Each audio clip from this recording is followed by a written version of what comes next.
तो हम फिर से लेकर आ चुके हैं आप लोगों के लिए सुबह की सभी ताज़ा और बड़ी खबरें। एक एक कर आपको सारी खबरों की जानकारी देंगे आज देश दुनिया में क्या कुछ हो रहा है। दरअसल दोस्तों सबसे पहली जो बिग ब्रेकिंग निकल आ रही, किसान नेता राकेश टिकैत बोले अगर सरकार एमएसपी पर गारंटी नहीं दे सकती तो फिलहाल कृषि कानून रद्द करने का ढोंग ना करे। जी हाँ, किसान आंदोलन खत्म नहीं करेगा। इसके बारे में आपको विस्तार से बताएंगे। वहीं पर दोस्तों अगली बिग ब्रेकिंग में हम आपको बताएंगे दोस्तों राहुल गांधी का केंद्र सरकार के ऊपर बड़ा हमला, बोले कौन है जो जन का धन खा रहा है। जी हाँ, हैशटैग लूट। इसके बारे में आपको बताएंगे कैसे विपक्षों ने राहुल के ट्वीट के बाद मोदी सरकार को घेर लिया। वहीं पर दोस्तों अगली बिग ब्रेकिंग में हम आपको बताएंगे दोस्तों लोकतंत्र हुआ भारत में कमजोर। जी हां दोस्तों, रिपोर्ट निकलकर सामने आई जिसने हड़कंप मचा दिया। इसके बारे में आपको विस्तार से बताएंगे। वहीं पर दोस्तों ममता बनर्जी सोनिया से मिलने से पहले ही कर दिया खेला, कांग्रेस के कई दिग्गज मंत्री और नेताओं को दोस्तों अपनी पार्टी में शामिल कर लिया है। इसके बारे में आपको बताएंगे 2024 का चक्रव्यूह बुन रही ममता दीदी। वहीं पर दोस्तों अगली बिग ब्रेकिंग में हम आपको बताएंगे दोस्तों, जी हाँ, मुंबई हाई कोर्ट ने लगाई वानखेड़े को फटकार, बोले फिलहाल आप नवाब मलिक को रोक नहीं सकते अपने खिलाफ बोलने से। इसके बारे में भी आपको विस्तार से बताएंगे। वहीं पर दोस्तों अगली बिग ब्रेकिंग में हम आपको बताएंगे प्रियंका गांधी ने साधा पीएम मोदी के ऊपर अपना निशाना, बोले महंगाई की मार अब बस हो गई मोदी सरकार। इसके बारे में भी आपको विस्तार से बताएंगे। वहीं पर दोस्तों सचिन पायलट बोले हमें पार्टी जो भी काम देती है हम पूरे दिल से करते हैं। इसके बारे में भी आपको बताएंगे सचिन पायलट का क्या दिमाग चल रहा है। वहीं पर दोस्तों अगली बिग ब्रेकिंग में हम आपको बताएंगे दोस्तों ममता बनर्जी का 2024 का प्लान ऑन। जगह जगह से दोस्तों कांग्रेस के दिग्गज नेताओं को उड़ाया जा रहा है और बीजेपी के भी कई नेता अब जो है टीएमसी में शामिल होने जा रहा है। इसके बारे में भी आपको विस्तार से बताएंगे। वहीं पर दोस्तों अगली बिग ब्रेकिंग में हम आपको बताएंगे दोस्तों अजीज कुरैशी का सीएम योगी के ऊपर बड़ा हमला, बोले फिलहाल आजम खान के ऊपर जुल्म कर रहा है, उन्हें जेल में ही मारने की तैयारी कर रही है यूपी की योगी सरकार। इसके बारे में आपको विस्तार से बताएंगे।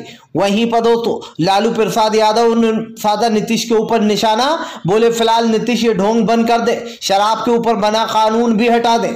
इसके बारे में आपको विस्तार से बताएंगे। वहीं पर दोस्तों जयंत चौधरी से मिले अखिलेश यादव, सरगर्मी हुई तेज। जी हाँ, गठबंधन को लेकर हुई है दोनों में बात। इसके बारे में भी आपको विस्तार से बताएंगे।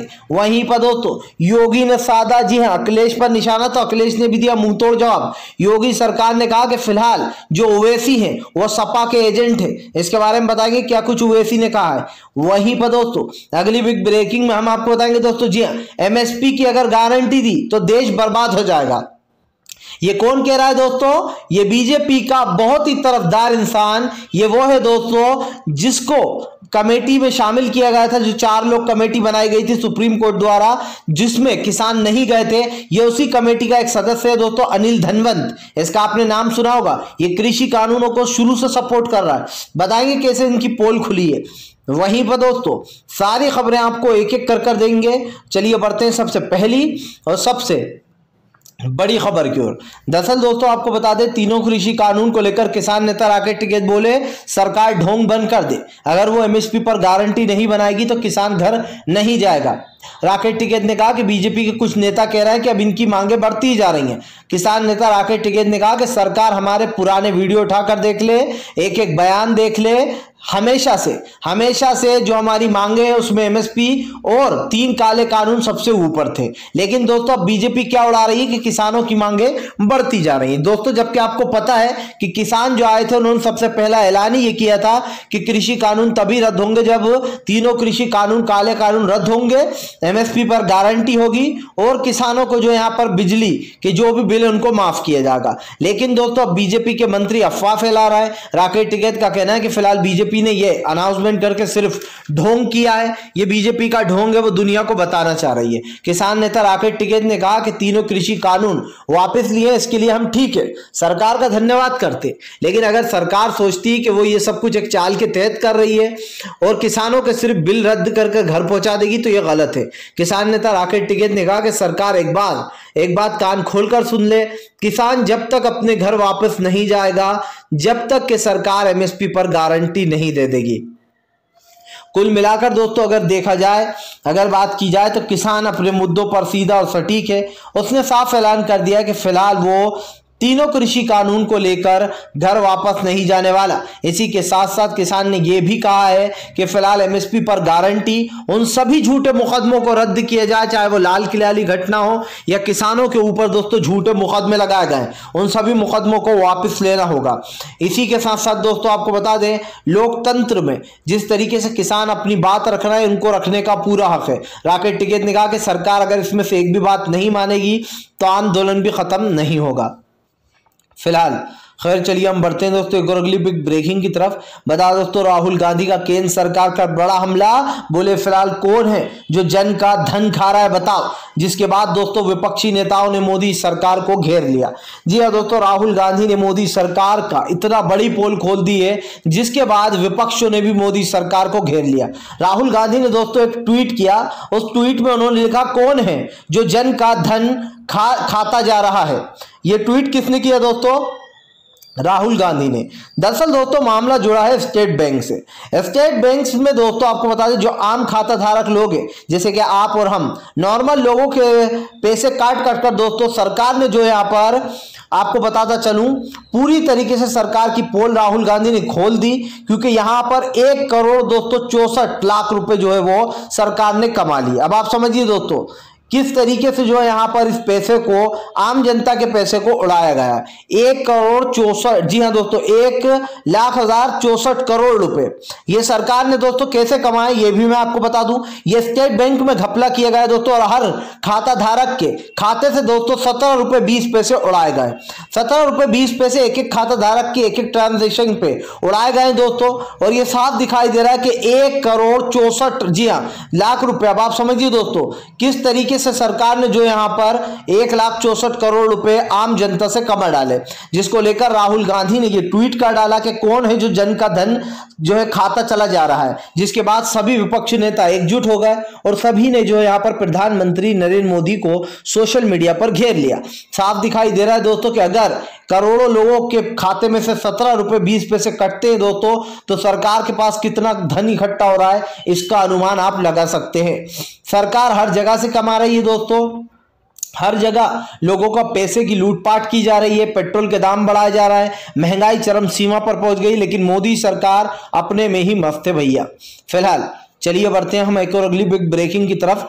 बता दोस्तों अगली जो बड़ी खबर निकल कर आ रही है, ममता बनर्जी का दोस्तों भाजपा के ऊपर बड़ा हमला। बोले लोकतंत्र की धज्जियां उड़ाने में लगी है भाजपा, जगह जगह हिंसक प्रदर्शन करा रही है, जगह जगह लोगों को पीटा जा रहा है। ममता बनर्जी ने कहा त्रिपुरा में जो हिंसा हुई है उसको दबाने की भाजपा कोशिश कर रही है। नरेंद्र मोदी से हम सीधा सीधा सवाल पूछेंगे कि फिलहाल ये सब कुछ क्या चल रहा है। ममता बनर्जी ने कहा कि अगर भारतीय जनता पार्टी को लगता है कि वो लोकतंत्र को खत्म कर देगी तो वो बहुत ही बड़ी गलतफहमी में। लेकिन दोस्तों ममता बनर्जी ने एक और जो है यहाँ पर बड़ा झटका दे दिया, और ये झटका कांग्रेस को दिया। ममता बनर्जी ने दोस्तों कांग्रेस के कई दिग्गज नेताओं को अपनी पार्टी में शामिल कर लिया। आपको बताता चलूं दोस्तों, ममता बनर्जी ने 2024 का चक्रव्यूह जो है वो दोस्तों अभी से बुनना शुरू कर दिया। आपको बता दूं दोस्तों, कीर्ति आजाद जो है दोस्तों, उन्होंने अपनी पार्टी में ममता बनर्जी ने उनको शपथ दिलाकर शामिल कर दिया। अब आप सोच रहे होंगे कीर्ति आजाद कौन है? कीर्ति आजाद वो है दोस्तों जो कि पहले बीजेपी में थे, फिर 3 बार सांसद बने कांग्रेस में दोस्तों, और अब जो है वो टीएमसी में जाकर शामिल हो गए। ये पूर्व क्रिकेटर भी रह चुके। साफ दिखाई दे रहा है दोस्तों ममता बनर्जी ने जो मास्टर स्ट्रोक खेला है वो 2024 के लिए खेला है। आपको बताता चलूं दोस्तों, ममता बनर्जी एक एक कर कई ऐसे दिग्गज नेताओं को पार्टी में शामिल कर रही हैं जो कि 2024 में भारतीय जनता पार्टी को झटका दे सके। यकीन मानिए दोस्तों कोई टेंशन की बात नहीं है, चाहे दोस्तों ममता बनर्जी की पार्टी आए या फिर कांग्रेस आए दोस्तों, उससे हमें कोई टेंशन नहीं होना चाहिए, क्योंकि दोनों की विचारधारा काफी अच्छी है। ममता बनर्जी की हमने देखा ही दोस्तों बंगाल में किस तरीके से वो राजनीति करती हैं, तो इस बात को कहना तो गलत नहीं होगा दोस्तों कि दीदी की राजनीति बहुत ही शानदार होती है, और खास कर दोस्तों हिंदू मुसलमान की तो बिल्कुल ही नहीं होती है। अब जो लोग दोस्तों कहीं ना कहीं सोचते थे कि कांग्रेस कमजोर पड़ रही है, भाजपा जीत जाएगी, उनके लिए एक और ऑप्शन अब आ गया है, वो होगा टीएमसी। जाहिर सी बात है दोस्तों अब तीसरा फ्रंट बनाने की तैयारी में। पहले सिर्फ 2 पार्टियां ही चली आ रही हैं जो सबसे बड़ी हैं, कांग्रेस और बीजेपी, लेकिन अब तीसरे फ्रंट की ममता बनर्जी ने 2024 की तैयारी कर ली है। साफ दिखाई दे रहा है दोस्तों कि ममता बनर्जी जो है पीएम का चुनाव लड़ सकती है 2024 में। फिलहाल खैर चलिए हम बढ़ते हैं दोस्तों एक और अगली बिग ब्रेकिंग की तरफ। बता दोस्तों अगली जो बड़ी खबर निकल कर आ रही, प्रियंका गांधी का केंद्र सरकार के ऊपर बड़ा हमला, बोले बस बहुत हो गई महंगाई की मार, अब की बार मोदी सरकार कहने वाले गायब हो गए। प्रियंका गांधी ने कहा कि जो लोग कहते थे बहुत हो गई महंगाई की मार, आज वो दिखाई नहीं पड़ रहा। पीएम के राज में सब कुछ महंगा, पढ़ाई महंगी, कपड़ा महंगा, जूते महंगे, चप्पल महंगी। प्रियंका ने कहा कि सब्जी महंगी, दूध महंगा। प्रधानमंत्री नरेंद्र मोदी ने एक अलग ही इतिहास लिख दिया है। प्रियंका गांधी ने कहा कि अगर नरेंद्र मोदी को लगता है कि वो देश में महंगाई बढ़ाकर जनता का भला कर रहे हैं तो प्रधानमंत्री बहुत ही गलत जा रहा है। प्रियंका गांधी ने कहा कि जो लोग प्रधानमंत्री को वोट करते थे, आज मैं उनसे दिल से अपील करूंगी कि सबको, किसी को भी वोट करना, लेकिन बीजेपी को वोट मत करना। प्रियंका गांधी ने कहा आज देश में जिस तरीके से लगातार महंगाई बढ़ती चली जा रही है, इनके पास कोई और मुद्दा नहीं है, ये सिर्फ हिंदू और मुसलमान पर चुनाव करना जानते। प्रियंका ने कहा आज जिस तरीके से भारतीय जनता पार्टी देश में नफरत फैला रही है, इससे एक चीज तय हो जाती है कि फिलहाल बीजेपी आने वाले समय में सत्ता से बाहर होगी। इस बात को झुठलाया नहीं जा सकता दोस्तों कि फिलहाल केंद्र के राज में जिस तरीके की राजनीति चल रही है, उसमें यही होना लाजमी बनता है। प्रधानमंत्री नरेंद्र मोदी की बड़ी बड़ी बातें और बड़े बड़े दावे ये पूरी तरीके से दोस्तों फेल हो चुके हैं। आपने और हमने देखा देश में किस तरीके की नफरत फैलाई जा रही है। सिर्फ चुनाव के लिए हिंदू मुसलमान करना, लोगों को आपस में लड़वाना, ये बीजेपी के लिए बहुत ही आसान है और बीजेपी वही राजनीति करती है जो उसको फायदा पहुंचाती है। फिलहाल खैर चलिए हम बढ़ते हैं दोस्तों एक और अगली बिग ब्रेकिंग की तरफ। बता दोस्तों अगली जो बड़ी खबर निकल कर आ रही है दोस्तों, भारत का लोकतंत्र कमजोर, रिपोर्ट सामने आते ही मचा हड़कंप। दरअसल दोस्तों मोदी सरकार के मुंह पर करारा तमाचा पड़ा है। जो मोदी सरकार जगह जगह जाकर ये कहते हैं कि हमारे देश का लोकतंत्र इन सालों में और मजबूत हुआ है, दोस्तों उन मोदी सरकार के मुंह पर करारा तमाचा है ये एक रिपोर्ट। आपको बताया दोस्तों एक रिपोर्ट निकल कर सामने आई है, जिस रिपोर्ट में दोस्तों साफ बताया गया है कि भारत का जो लोकतंत्र है वो धीरे धीरे कर कमजोर होता चला जा रहा है। आपको बताया दोस्तों इससे पहले भी 2 रिपोर्टें आ चुकी हैं जिसमें यह साफ हो गया था कि भारत का लोकतंत्र पूरी तरीके से खत्म हो चुका है। प्रधानमंत्री नरेंद्र मोदी के सत्ता में आने के बाद से दोस्तों लोकतंत्र की जो धज्जियां उड़ी हैं वो आपके और हमारे सामने है। आज देश में जिस तरीके का दोस्तों हिंसक माहौल बनाया जा रहा है, देश में जिस तरीके की नफरत फैलाई जा रही है, यह आपके और हमारे सामने। दोस्तों अगर सरकार ये कहती है कि वो जो भी कर रही है वो सही कर रही है, तो यकीन मानिएगा सरकार का पूरी तरीके से पोल खुल चुकी है। आज देश में दोस्तों काफी जो है यहाँ पर जिस तरीके की हरकतें हो रही है वो आपके और हमारे सामने ही है। देश में हिंसक माहौल फैलाया जा रहा है और जिस तरीके का माहौल फैलाया चला जा रहा है दोस्तों वो साफ दिखाई दे रहा है। जी हाँ, देश में नफरत फैलाने का जो काम है वो बीजेपी कर रही है। फिलहाल खैर चलिए हम बढ़ते हैं दोस्तों एक और अगली बिग ब्रेकिंग की तरफ। बता दोस्तों अगली जो बड़ी खबर निकल कर आ रही है, दरअसल दोस्तों आपको बता दें समीर वानखेड़े को फिर से एक बार मुंबई हाई कोर्ट की फटकार, बोले हम नहीं रोक सकते नवाब मलिक को बोलने से, ये लोकतांत्रिक देश है। दरअसल दोस्तों आपको बता दें समीर वानखेड़े ने फिर से एक याचिका दायर की थी जिसमें उन्होंने कहा था कि नवाब मलिक को मेरे खिलाफ बोलने से रोका जाए, वो मेरी छवि को जो है बिगाड़ रहा है और मेरी छवि धुलमिल कर रहा है। लेकिन दोस्तों सोचिए कह कौन इंसान रहा है, ये वो वानखेड़े कह रहा है दोस्तों जिसने आर्यन खान की न सिर्फ आर्यन खान की बल्कि पूरे खान परिवार की बेइज्जती कराने की सोच ली थी। वो तो अगर आर्यन खान का सच सामने नहीं आता दोस्तों तो वानखेड़े ने तो एक यंग लड़के का पूरा कैरियर बर्बाद करने की सोच ली थी। सोचिए दोस्तों जब अपने पर आती है तो लोगों को सब कुछ याद आ जाता है, इनकी रेपुटेशन याद आ जाती है, इनके साथ जो हो रहा है वो याद आ जाता है। लेकिन यही काम जब बेचारे किसी दूसरे के साथ ये करते हैं दोस्तों तो ये लोग बिल्कुल चुप हो जाते हैं। अब सरकार पर दोस्तों सवाल उठना चाहिए। आज जिस तरीके से भारतीय जनता पार्टी ने सपोर्ट किया है समीर वानखेड़े को, ये साफ दिख रहा था कि लकीम खीरी वाली घटना को दबाने के लिए आर्यन खान को फंसाया गया, उस मुद्दे को उठाया गया। लेकिन सच सामने आया और आर्यन खान को एक तरीके से कोर्ट ने निर्दोष कहा। लेकिन दोस्तों सवाल यही उठता है कि अब वानखेड़े बार बार कोर्ट में जा रहे हैं और कह रहे हैं नवाब मलिक को मेरे खिलाफ सच्चाई बोलने से रोका जाए। लेकिन कोर्ट ने भी मुंह तोड़ जवाब देते हुए कहा कि भैया ये लोकतांत्रिक देश है, हम किसी को बोलने से नहीं रोक सकते। और दरअसल दोस्तों समीर वानखेड़े के एक के बाद एक बड़े सबूत सामने आने के कारण ही समीर वानखेड़े की पूरी तरीके से बोलती बंद हो चुकी है। फिलहाल खैर चलिए हम बढ़ते हैं दोस्तों एक और अगली बिग ब्रेकिंग की तरफ। बता दोस्तों अगली जो बड़ी खबर निकल कर आ रही है दोस्तों, आजम खान की जान को खतरा, जेल में ही मारे जा सकते। दरअसल दोस्तों आपको बता दें अब अजीज कुरैशी जो कि कांग्रेस के दोस्तों आपको बता दें पूर्व जो है यहाँ पर कांग्रेस के पूर्व मंत्री रह चुके हैं दोस्तों, और इनको राज्यपाल भी बना दिया गया था। कांग्रेस के दोस्तों पूर्व राज्यपाल अजीज कुरैशी साहब ने अब जो है बीजेपी की जमकर हमला बोल दिया बीजेपी पर। अजीज कुरैशी का कहना है कि भारतीय जनता पार्टी के राज में आजम खान की जान को खतरा है। आजम खान की जान लगातार खतरे में जाती जा रही है और आजम खान को बचाने के लिए कुछ करना होगा। अजीज कुरैशी ने कहा कि बीजेपी की सरकार दरिंदों की सरकार है। इस दरिंदों की सरकार को सत्ता से उखाड़कर बाहर फेंक देना चाहिए। जब तक इन दरिंदों की सरकार रहेगी तब तक ये मासूम लोगों के ऊपर अत्याचार करते रहेंगे। अजीज कुरैशी ने कहा कि न सिर्फ जेल के अंदर बल्कि आजम खान की जान को जेल के बाहर भी खतरा है। अजीज कुरैशी ने कहा कि भारतीय जनता पार्टी ये सब कुछ सिर्फ इसलिए कर रही कि अगर आजम खान बाहर आ गए तो वो चुनावी मामला जो है वो बिगाड़ देंगे और बीजेपी को कहीं ना कहीं इससे भारी झटका पड़ेगा। इसीलिए दोस्तों आजम खान को जेल के बाहर नहीं आने दिया जा रहा है। दोस्तों मुझे सबसे बड़ा पता है क्यों संदेह होता है कि अभी तक दोस्तों सोचिए इतने से केस में आजम खान और उनका बेटा अब्दुल्ला अभी तक दोस्तों जेल के अंदर है। क्या दोस्तों उनको अब तक बेल नहीं मिलनी चाहिए थी? जो बेचारे न जाने कब से जेल में दोस्तों काट रहे हैं, क्या उनको बेल मिलने का हक नहीं है? यह कानून पर दोस्तों एक सवाल उठ रहा है कि आजम खान के ऊपर जिस तरीके की चीज लगाई गई है, जिस तरीके केस लगाए गए हैं वो सरासर गलत है दोस्तों, क्योंकि आजम खान को योगी आदित्यनाथ ने फंसाने की कोशिश की है।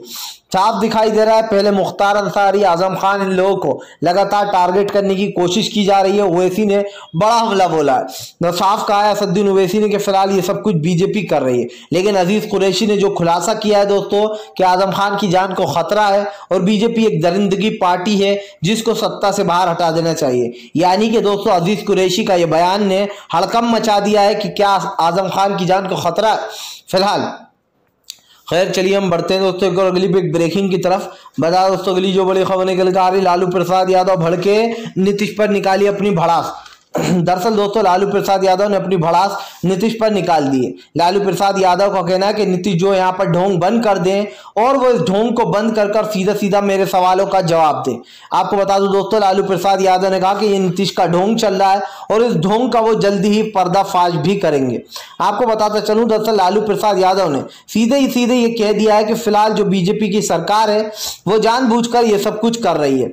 जी हाँ, लालू प्रसाद ने कहा कि डबल इंजन की सरकार मिलकर भी शराबबंदी नहीं करा पा रही है। लालू ने कहा कि फिलहाल नीतीश को ढोंग बंद कर देना चाहिए और ये जो कानून बना है शराबबंदी का इसको वापस लेना चाहिए, क्योंकि इससे कोई नहीं डर रहा, ना ही बिहार में नकली शराबबंदी रुक रही है। इसको लेकर जो है नीतीश के ऊपर जमकर लालू प्रसाद यादव ने भड़ास निकाली और कहा कि पहले भी मैं नीतीश से इस बारे में बात कर चुका था, लेकिन नीतीश सरकार ने जिस तरीके का कानून लाया है उससे कोई नहीं डर रहा, तो ये ढोंग क्यों?